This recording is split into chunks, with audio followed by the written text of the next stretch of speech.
Hey everybody, welcome back to the next episode of the Legacy Liftoff podcast by Dronadair. I'm your host, Cody Retlick, and today with me is Pedro Silva from Drone by Dro. Pedro, thanks for being here today, man. Thank you for having me, Cody. I really appreciate it.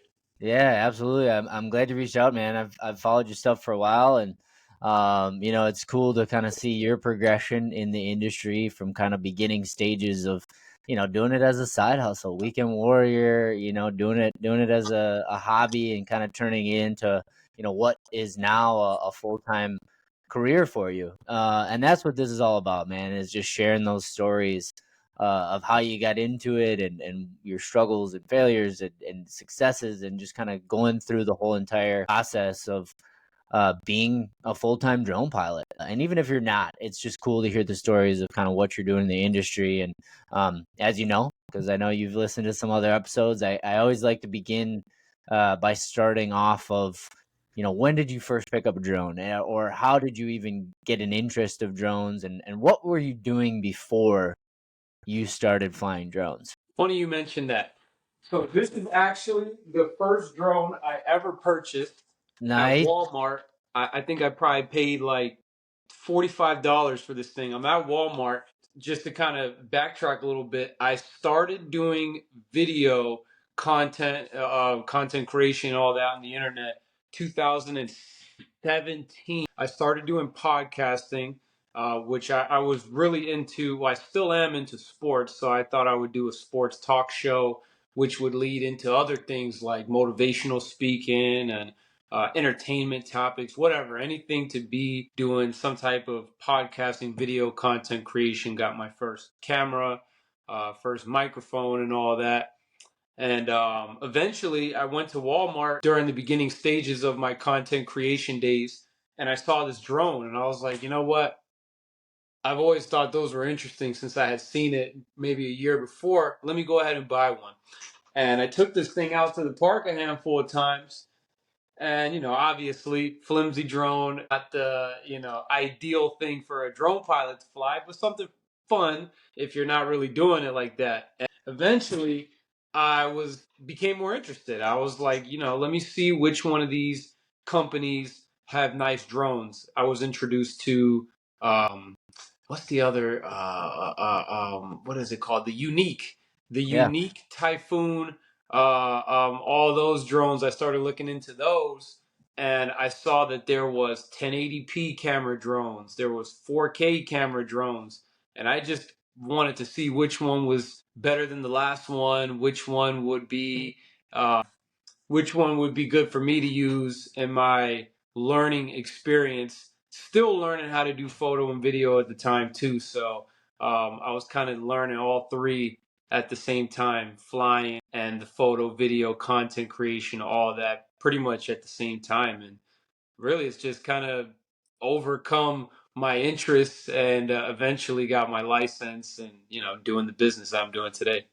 Love it. Yeah, I think I had one of those same exact drones that you showed us there in the beginning too. It's like, hey, screwing around inside, just figuring it out. It's kind of funny. I don't even know if I've ever told this story, but I, it's the same thing. It was like we were flying it outside of an apartment, and it was like so dumb, right? Like took it out the window, and then like wind took it, and it flew Oh, it nice. onto the roof. And I was on the top floor of a 5-story apartment building or whatever. I literally went to my landlord and said, "Hey, my drone is on the roof. Can I go get it?" Somehow she said yes, which I was like, Okay, sure." Climbing on this crazy roof, and ultimately got it back. But hey, it's cool that you right that you got to learn on those things, and back in the day or even now, just picking something up. All about flying. We're in the day and age where video games kind of grew up with them, right? So most people know the controls pretty quickly these days. They can kind of pick up on that stuff, pretty rapidly. So before your content creation, what were you doing? Were you in the media space, or like making videos, or what was like your career or your job at the time? Yeah, that was actually my introduction was 2017. Before that, I hadn't really done anything. I was going to, I graduated high school in 2014, and I went to community college just to pursue some type of general studies. Eventually became interested in maybe majoring in communications. But really, I was just going to school. I was working restaurant jobs. I didn't really have any background. I mean, my mom, she used to work way back in the day doing stuff in the photography world, not necessarily the one taking the pictures, but more on the production side of things. And my father, same deal. He was also in photography, but more as a hobby. He just had a camera. I still kept his camera from many years ago. Obviously, it's been there collecting dust. Just there is a slight background of photography in my family. I just never really got into it until later on when I realized I was like, man, YouTube and social media and all that stuff was really on the come up crazy once I graduated high school, and I started looking into it. And eventually I was like, you know what? School is going to have to wait for now because I wanted to pursue some type of entrepreneurial avenue. And eventually I stumbled across, the podcasting and content creation, which led to, making a YouTube channel and having my first brand with the podcast that we did on YouTube. We did some pretty good stuff there. We got 1,000 subscribers, million views. We're able to sell merch. Obviously, it wasn't like a full-time thing. We were able to, myself and my buddy Brooks, one of my best friends who I did the podcast with, we were able to kind of gain the experience and the networking of doing online content creation and brand management. So before that, really nothing. That's where, my entrepreneurial, I guess, journey started. But I've always wanted to do something along the lines of, working for myself. Love it. I mean, hey, it's the American dream, right? It's like creating this life for yourself and the freedom and the ability to do what you want when you want, but it's also a grind, right? As you know, it's like you got to wake up every day wanting it and knowing that you either got to go get it or do certain things that can propel you to the point where clients come to you. And I think that's the ultimate, goal is to be able to get so much work inbound that you can do that and make it happen. But so at that time when you were starting this podcast and the YouTube and everything, were you doing it then as like a side hustle? You mentioned before, right? As kind of like it wasn't full time, but Yeah. you were kind of just getting into it and starting off. What were like some of your like earlier jobs? Like I know you mentioned you were doing uh some brand stuff and whatnot, but I believe I listened to it on another podcast, Drone Launch Academy by David there, and you mentioned that you were kind of starting the construction industry, correct? Is that kind of where you first got your start, or where was those first jobs coming from?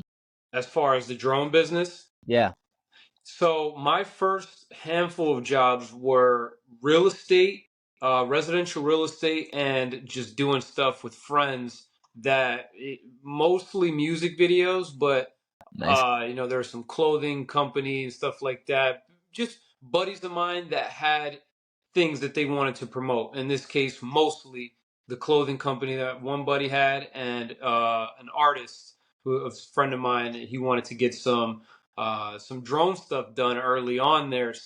That was kind of my introduction to. I had my Part 107 well before my first job. I think it was November 2019. I got my license, started to take that a little more serious, and I didn't get my first job until July of 2020, which was a residential real estate job from a friend that I had met at my old job over there at TGI Fridays waiting tables. And I started to do that. I started to look at who have I met over the years at all these different restaurants I worked at, people I went to school with, people I met through the podcast.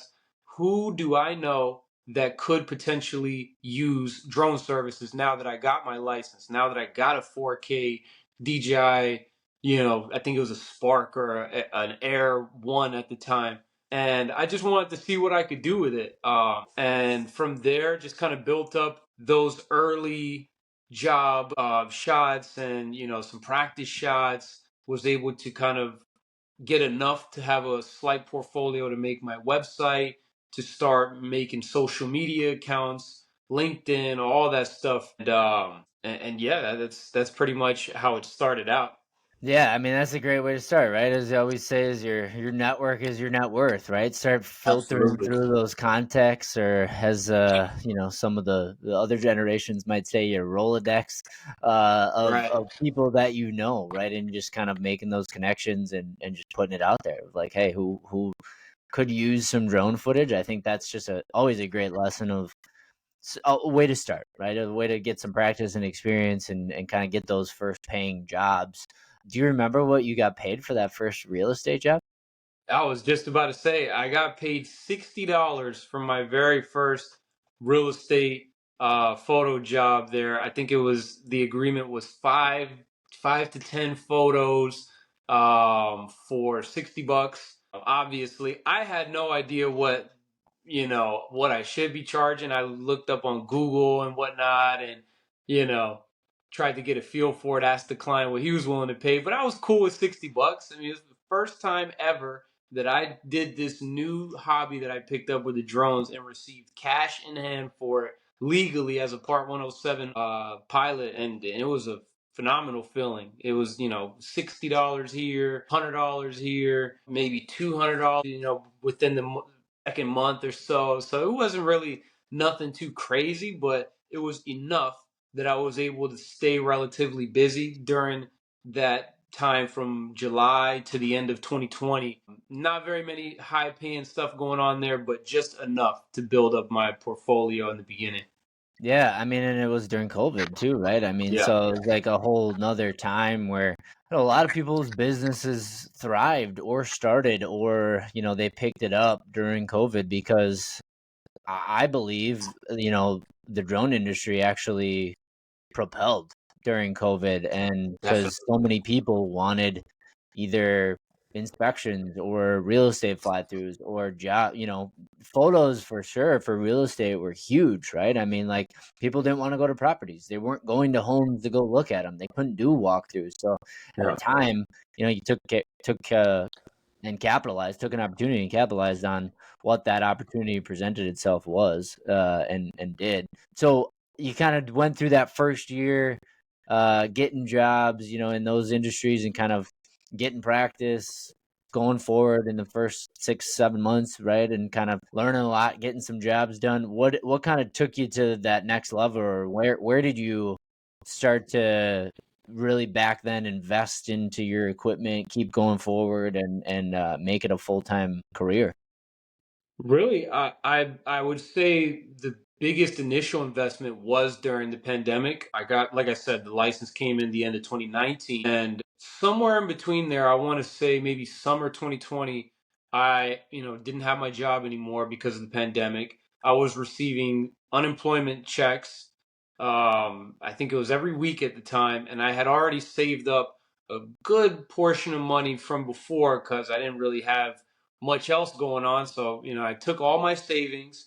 I think I probably took 85% of the money to my name and just said, you know what? I'm buying everything I need. I'm buying two drones. I'm buying accessories for it. I'm buying advertisements online. I'm doing whatever I got to do. I think I probably put down $8,500 to start, and from there, I just kind of sat and waited. I was like, let's see what happens. And I started pushing out towards that network, seeing if I could recoup that money eventually. By 2021, I think from what was it, July to the end of the year, I already had 1,000 followers on Instagram, just consistently posting.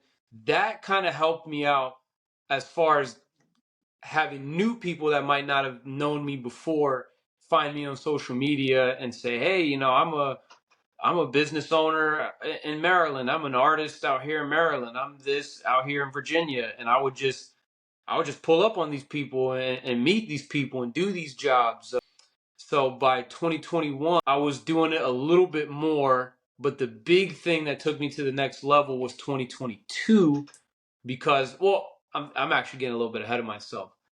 Somewhere there, midway 2021, I got a very chance phone call. I was doing part-time work at the time, doing catering. This Mhm. fancy catering company that I worked for is an on-call type of job, and they had asked me, "Hey, we want you to work on Thursday." Cool, I'm working on Thursday. Then about 30 minutes later, I got a phone call from an 800 number. I thought it was a scam. So I was like, damn. But I like to mess with the scammer. So I answered. And I was like, hello, who is this? Hey, this is such and such from Nike, and we're going to be doing a commercial out in Baltimore for a gentleman he's a community activist, and he's going to be the subject of a Nike running commercial. We would like for you to come out and do the drone work, but it's going to be on Thursday. So I had this conflict, like, damn, I'm gonna get in trouble with the other job if I don't show up.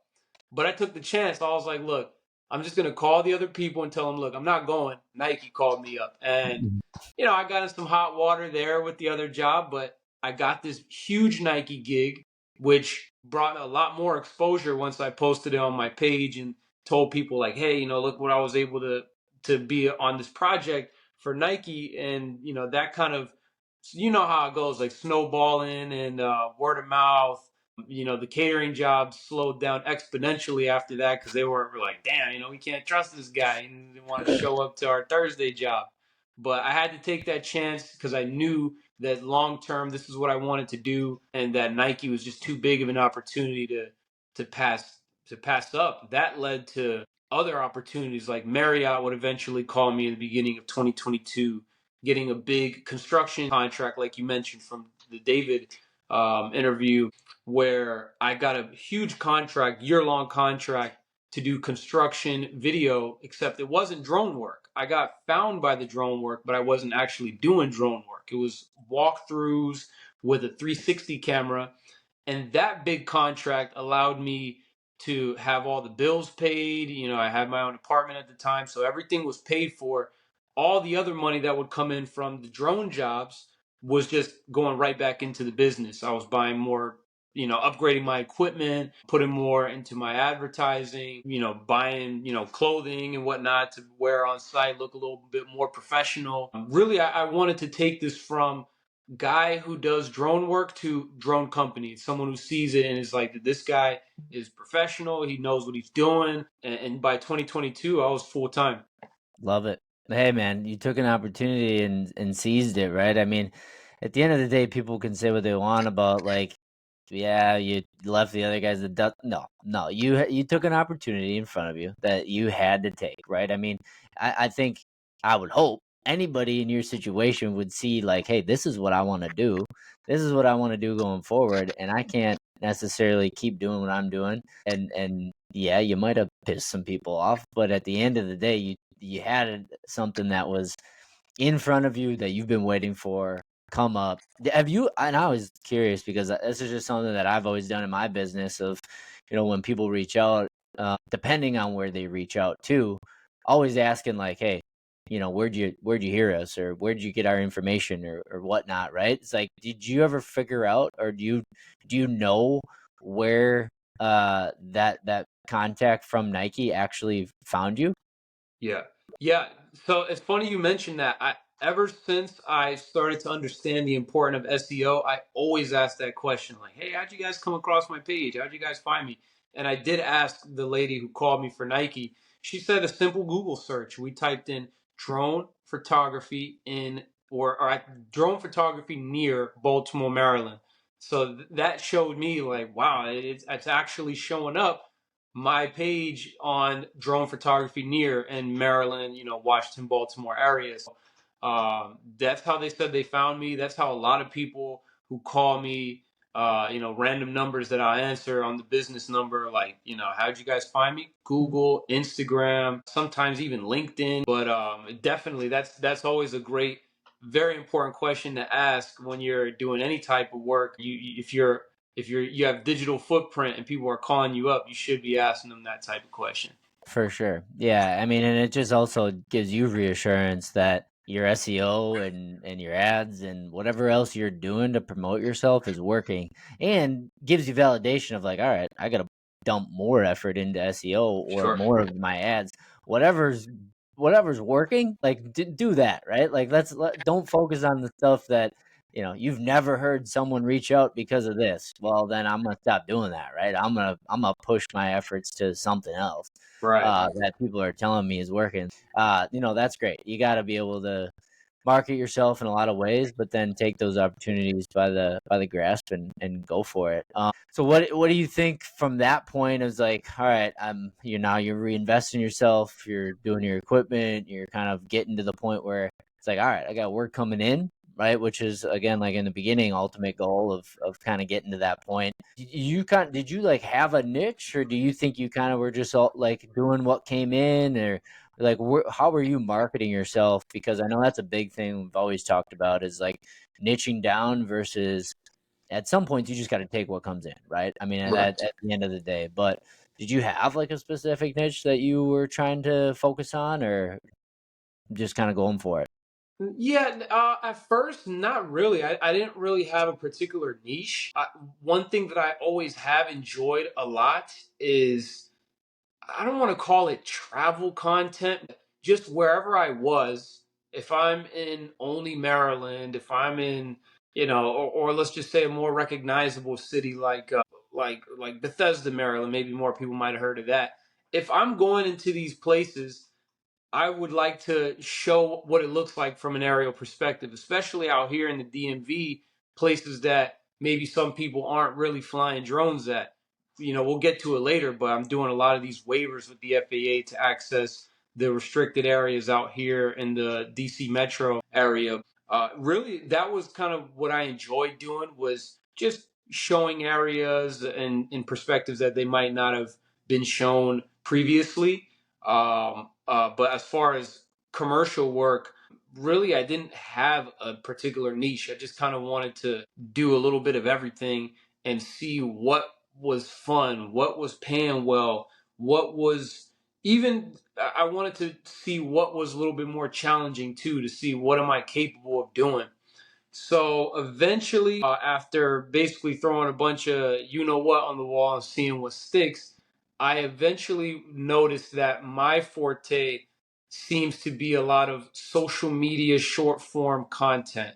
So a lot of companies, marketing departments have been calling me up recently because they see that I have a forte in doing short form social media content, something that is replayable, something that's shareable, something that's engaging for a company that, a lot of times these companies, their social media accounts, they're, let's just be real, like they're boring. A lot of these Mm. social media managers for a lot of companies don't really fully know what they're doing, or they're not really up to speed with the times. So I've kind of paired my experience being online, the fact that I'm younger than a lot of people that, you know, run these social media accounts, and the fact that I'm doing the drone work and flying indoors, flying in restricted areas. These are things that are, I would say useful when it comes to marketing, especially out here in the DC metro areas. So that's kind of been like my forte. I do a lot of other things as well. I mean, I do construction, I'll do music videos still. Man, there's a ton of different things that I've done, but I would say that's probably the main thing that I'm doing right now is the short form content and real Well, estate construction for the most part. I yeah, I am looking to break into more 3D modeling and stuff like that. I haven't done too much of that. I've done a little bit of thermal, a little bit of 3D, but like you said, it's just kind of, there's a point where you want to decide, do I want to encompass all of this, or do I want to maybe master in one or two things? And that's kind of where I'm in limbo right now with that, but that's where I'm at with for sure. Yeah, and I think 3D is a huge area, right? That like is I mean, up and coming, but it's been in the industry for a good while now, right? 3D it. walkthroughs and modeling, and that is, especially, I think, the walkthroughs since COVID has really taken off. But you got to look at what complements your business too, like, and what services can you easily add on that is a good complement to your business, right? Because there's not a plethora of drone pilots that are doing just drones only full time, right? Whether it's editing or it's digital, you know, marketing stuff with helping with SEO and ads and things like that, or they can process maps and create the data that they need to analyze, farmers' fields or construction sites or whatever it is. You got to have those other skill sets. But it also good is like, hey, if I know someone maybe in your area that can do it, it's a good compliment to team up with people and whatnot too. But you teed it up before with some of the authorizations in your area. I think oftentimes people in the beginning stages, at least, get a little bit scared or just unknown areas of, hey, this is in a restricted area. I don't know how to get an authorization or flying, or if we're flying over people. Now I know that's a little bit easier with some of the regulations that have come out here real recently. But, being in your area, the Washington kind of DC metro area, how have you used that to your advantage to be able to, fly safe for clients, and ultimately be able to provide that as that value add for clients that may not have been able to find that with other pilots? Yeah, that's definitely been a great advantage for me, is understanding ending the no-fly zones, but also knowing the proper protocols, and even having, a couple people that I can call on for questions, advice, whatever when it comes to that. That's one thing that kind of holds back a lot of people in this area from even doing drone work or investing into marketing or data research via aerial imagery, is because they're like, no, we can't do it here. This is a flight restriction zone. We're just gonna have to, figure out something else out. And I explain to these people, like, listen, this process is actually a lot easier than it seems. You go through TSA sends it off to FAA, they send it off to whoever else they need to, review, different agencies. Everyone's in cahoots with it. And, it's crazy. You have to do all of that just for the propellers to turn on in a certain area. Other than that, it won't even go up. And that's something that people don't realize. And that's kind of part of what we do as drone pilots, is not just knowing how to fly the drones, not just being business savvy or whatever. Like, you need to understand and educate, in moments like that where someone's like, nah, we can't do it here, it's impossible. No, it is possible, and I'm going to show you how it's possible, and I'll show you other times that I've done it in the past. And understanding the restrictions, what you can and can't do, is very, very important, especially when you got people who will do things recklessly. So, it gives clients a peace of mind knowing that we're going to do this. We're going to be one of the few people with footage in this area, and we're going to do it legally. We don't have to worry about anything. That definitely, allows a lot of the clients that I work with to have a, big sigh of relief there. Like, I think out of, man, how many? I think we have a couple 100,000 drone pilots in the United States, probably about 300,000 to 400,000 Part 107 licensed pilots, and maybe 100 of them are doing consistent waiver work in the DC flight restriction zone. So the fact that I could be in this group of one out of like maybe 100 pilots, it definitely helps, being full time, having, the flexibility with my schedule and timing to be able to take on multiple jobs, to take on next day jobs. Sometimes I've even taken on same day jobs. I try to stay away from that. It's better to have some time to prepare. And as far as waivers, though, those generally take about a week to 2 weeks. That's pretty much, the spiel on that there. Yeah, I mean, and it provides you credibility too, right? I mean, with any client that you can educate, because it's a great point that you mentioned before of just being able to educate clients that don't know what they don't know, right? They don't know airspace, they don't know restrictions, they know it's close to an airport. Maybe it's like, oh, I've heard that they can't fly next to an airport, can't do it, right? But it also, I think, one way I've seen success is like, hey, telling clients, no, I can't do this same day or tomorrow because of the flight restrictions, and, giving Yeah. them an outline of the process of, what actually needs to be happening ahead of time. That's why it's always important, I think, to ask upfront, like where location is, check that right away. Like I'll even check it, while I'm on the call with someone, or as soon as they send an address, to kind of set the stage ahead of time to let them know that there needs to be an authorization or a waiver put in place Yeah, or whatever it is. So it gives you a lot of comfort from their end to know it's like, all right, Pedro's our guy. Like he's gonna hmm, fly it safe. We're gonna do this right. So it is important, and I think people out there just don't get overwhelmed with the process. Like it is easy enough to do it these days with all the apps and everything else out there to actually figure out what you need to do, and then uh, a lot of content out there on how to put those in and do it safe. So sure. I would like to kind of transition a little bit here now with like your content, right? It's like, okay, you're posting a little, more and more. I know you've hit the 10K mark on Instagram, and you're kind of focused on that short form content, which nowadays is what most people watch, right? Is like that short form, quick hitters, a lot of good info, but also some good shots with maybe some text or some voiceover stuff like that. I know you did some stuff with the Key Bridge here of recently and kind of some of that content as well. But to this day, what is like give me maybe your top three shoots or your top three pieces of content that you've shot today. My top three, like my top three favorite ones that Yeah. I've done. Yeah, let's go top three favorite pieces of content that you've posted on your Instagram. Or just Ah, maybe that you haven't and you've worked for. that's a great question. I would say I wanted to share a little bit more about the Nike thing at some point, but that one is it's my it was like a blessing and a curse that Nike won, right? So it was amazing to be on the set and and see my work on a Nike video. But the shoot itself, like the whole day was less than favorable. I'll say that much.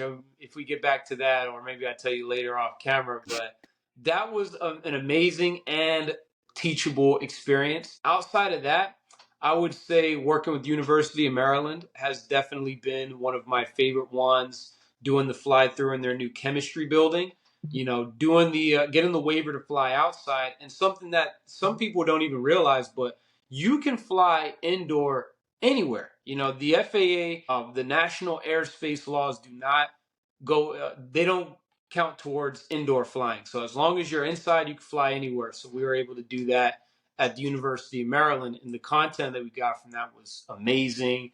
And the other one, I would say recently, the most recent thing that I did was probably my other favorite piece of content that I created, and that was with Carnival Cruise Lines. I got very, very lucky that a buddy of mine who also flies drones, also has a drone company. Shout out to Maryland Drone Guy. He was unavailable. He was actually their first option, and he wasn't available to take the job. So he called me up. He's like, "Hey, can I refer these people to you?" Absolutely. Carnival returning back to Baltimore, Port of Baltimore for the first time since the Key Bridge opened. Yeah, I would love to. So I was able to get some great videos of their Carnival Pride ship, 965-foot cruise ship, probably about 200 feet tall, 150 feet tall. It just looked so crazy, this humongous cruise ship, and watching it in a hyperlapse content form, I was just like, wow, this is insane how big this boat is, and how the drone, I have to go all the way far back just to be able to have that. Like when I shoot, knowing I'm going to post on social media, I have that frame in mind the whole time. Like I need to go real, real far back. So that was fun. UMD, Nike, and Carnival. Those are like my three favorite ones that I've done to date. Nice. But if you don't mind me sharing real quick about the Nike thing, No, not at all. so it was amazing. I was very, very lucky, blessed, whatever, to even be on the set that day. But I will say I got that blessing maybe a bit too early, right? So that was in 2021, and I wasn't really that good yet, to be quite honest with you. I felt like, you know, I was so early into my journey that I wasn't prepared for certain types of flights that they wanted, or certain types of shots that they wanted. Even though we had discussed it and we practiced it, we did a whole practice shoot the day before, but when the day arrived, the pressure was on. It was my first time being on a set with like 100 people, and the things were a little bit out of sorts. So they weren't really communicating with me as much as that I wish they would have. But also myself, I just wasn't ready, man. By the end of the day, I just felt like I had under delivered. We got some decent shots, but I felt in my heart of hearts I didn't do as well as I could have. Got berated by some crew members here and there for my lack of execution, and it was a humbling experience, man. Being on, my biggest payday, my biggest client ever, and I go home feeling like not I didn't feel like I did I came through. I didn't feel like I did what I could have. And I had an option right then and there. I was like, I could just fold to this feeling of, man, I suck. I can't do this. I made a whole laundry list that day of things that I wish I would have done better. And I attacked them aggressively. I was practicing for months, flying closer to a moving subject. I would literally take the drone, fly it in front of myself with the controller, and I would just run practicing just so I can get that idea. And I posted that video on my Instagram too, of me literally running and could not. It wasn't like active track. I'm controlling it myself to see what that's like, and just kind of go over these things over and over and over again, so that when it comes time that I'm in a situation like this again, I'm gonna be ready.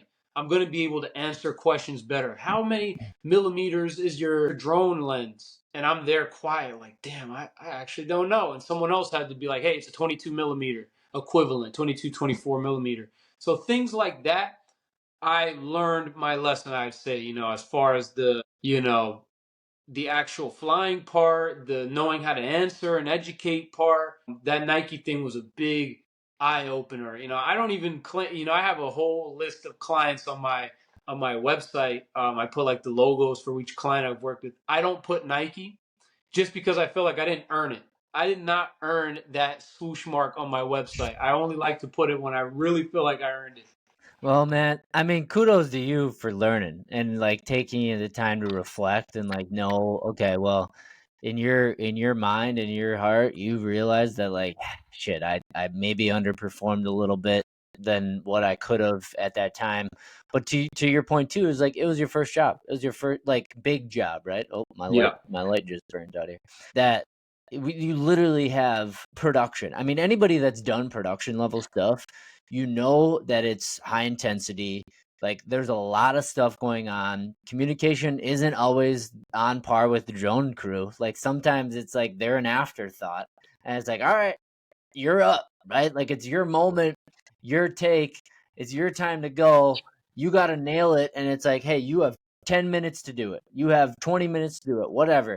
That pressure can get to you, right? I mean, it's a intense situation in a lot of times, but I'll be honest too with you. Like now, times it's like if there's shoots like that come up, and like say we're flying Inspire 2 or whatever it is, like I'll like make it mandatory where I know it's like a big shoot and there's gonna be a lot of people there. It's like I'll make it mandatory for them to put a second shooter on and have someone control the drone and someone control the camera so that you can just Sure. lock in and you know that it's like, hey, we're gonna deliver.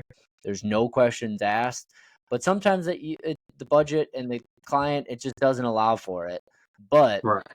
I give you credit, man, because you learned, you took ownership, you realize it's like I gotta be better. I gotta learn. I gotta take my time to know that like if this situation comes up again, I'm gonna be prepared. I'm gonna crush it, and there's no questions asked next time of like, hey, Pedro didn't deliver for us. No, no, you're gonna deliver See, next time. Cody, and you know what the thing is too? People that know me, people that have been following me, I posted, yeah, I worked with Nike. Here's the video. Shout out to New Work with Nike Running. Shout out to them for having me on. People see that it happened. People see the final product, but people don't know what went into that. People just, of course, I got a ton of praise from my friends and other people like, wow, man, congrats. This is awesome, man. Oh, you're killing it. And in my heart, I know I'm like, nah, man, I didn't kill it though. Like, deep down, I knew that, even though the end product was cool, but I knew that there was still a lot more that needed to be done. Like what happens sometimes is one of two things. People will get complacent when they get onto these big production sites, think that, this is it, we're here. Nah, it's still a lot more to do, especially when it's that early on. And two, when you do mess up and you're on this big production set, it's terrifying. I mean, if you've never been in a situation like that was my first time. I had never been anything close to being on a big production set quite like that one. If you are able to learn from those mistakes and overcome those feelings of nervousness or fear or anything like that, it's going to bode well in the long run when you know that you've encountered an issue and you've had some type of adversity. Everything that's smooth sailing, who knows where that ends up going. But when you're able to make it through tough times, adversity like that, that's that helps a lot moving forward. Because now I've been on a handful of production sets, none really quite that big, but I've been on a couple of other ones, and I understand what I'm supposed to do now. I've made sure, instead of just me and my visual observer, now I've come with more people. I come more prepared. I practice a lot more beforehand. Everything that I mess up from a shoot to shoot basis, I'm making that same list every single time, and I'm attacking them. I'm trying to improve each and every little area that I know that I could have done better at. Love it. I mean, what's the saying? A smooth sea doesn't make a skilled sailor, right? It's like you got to have those moments that just humble you and bring you back Sure. down to reality a little bit and say, all right, I got some stuff to work on. There's no doubt about it. And also just recognizing that you can improve, where to improve, and then just actually take action and do it, right? I think that's an awesome thing just to learn in general, but for you as well, that you kind of took that on yourself, took that ownership, and took it to that next level. And you, to your point before too, I'm a big golfer, so it's like I'll always put it in golf like analogies in my head. Sometimes it's like there's no pictures on the scorecard, right? It's like Right. people don't know what went on for that shoot. They don't know the back. They saw the end product, and they're like, "Hey, that's badass. That was sick. Like you did an awesome job." It's like, yeah, but in my mind, maybe not, right? It was, but at the end of the day, you know what you did wrong. You improved on it. You took the steps. So good for you, man. And I know it always makes you better and think about it more next time too. So, um, Absolutely. yeah, man. I appreciate you being on today. Kind of I always like to end it in a lot of ways of just like what's the future, for drone by drill. Like what do you want to do going forward? Like what are some goals for this year? And then also to piggyback on that, so kind of a two-part question, like who do you want to connect with? Who do you want to reach out, and how can they find you, and how can you connect with people? Sure. Well, I guess to answer your last question first, you can find me on any social platform. Is always going to be Drone by Dro, all one word. Dronebydro.com. Got the website going on there. For anybody that's doing, any type of photo and video work, drone photo and video work, and you got a website, make sure to have someone. If you are not an SEO expert, go hire an SEO expert. It made the world of a difference for my website. I'm talking about 2, 3, 4x to my business the moment I started working with SEO experts. So that's one thing.